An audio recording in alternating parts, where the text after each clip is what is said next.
Flowers T V സംപ്രേഷണം ചെയ്ത star magic എന്ന ഗെയിം ഷോയിലൂടെയാണ് അനിമോൾ ടെലിവിഷൻ പ്രേക്ഷകരുടെ ഇഷ്ടം പിടിച്ചുപറ്റുന്നത്. അതുതന്നെയാണ് അനിമോളെ ബിഗ് ബോസിലേക്ക് എത്തിക്കുന്നത്. ഷോയുടെ ആദ്യ ദിവസങ്ങളിൽ ബുള്ളിങ്ങിന് കൂടി വിധേയമായതോടെ അനിമോൾക്ക് ഫാൻസും വോട്ടും കൂടി. എന്നാൽ ഗെയിമുകളൊന്നും ജയിക്കാതെ അനിമോൾ ബിഗ് ബോസിൽ തുടരുന്നത് ലക്ഷങ്ങൾ മുടക്കിയുള്ള PR കൊണ്ടാണ് എന്നാണ് എതിർ മത്സരാർത്ഥികളും അവരുടെ ആരാധകരും ആരോപിക്കുന്നത്. PR കൊടുത്തിട്ടുണ്ട് എന്ന് അനിമോൾ തന്നെ പറയുന്നു. 16 ലക്ഷം രൂപ അനിമോൾ കൊടുത്തു എന്നാണ് ബിന്നിയുടെ ആരോപണം.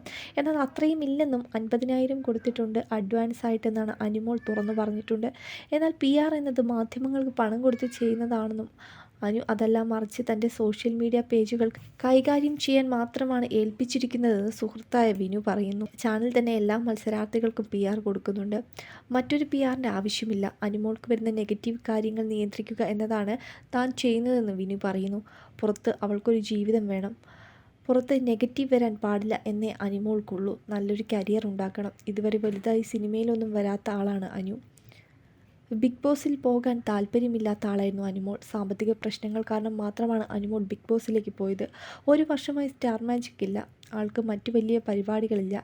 വളരെ ചെറിയ തുകയ്ക്ക് ഉദ്ഘാടനങ്ങൾക്ക് പോകുന്ന ആളാണ്. അല്ലാതെ വേറെ ഒരു രീതിയിലുള്ള പ്രൊജക്റ്റും ഇല്ല. കാശിൻ്റെ പ്രശ്നങ്ങളുണ്ട്. 35 ലക്ഷം രൂപ കടവും ലോണുമുള്ള ആളാണ്. 100 ദിവസം നിന്ന് കഴിഞ്ഞാൽ കടങ്ങൾ വീട്ടാൻ സാധിക്കും എന്നതുകൊണ്ട് മാത്രമാണ് പോയത്. അതിൽ നിന്ന് 16 ലക്ഷം PRന് വേണ്ടി തരേണ്ട ആവശ്യമില്ല. തന്നാലും വാങ്ങില്ല. കാശ് കൊടുത്ത് ജയിക്കേണ്ട ആവശ്യം അനിമോൾക്കില്ല.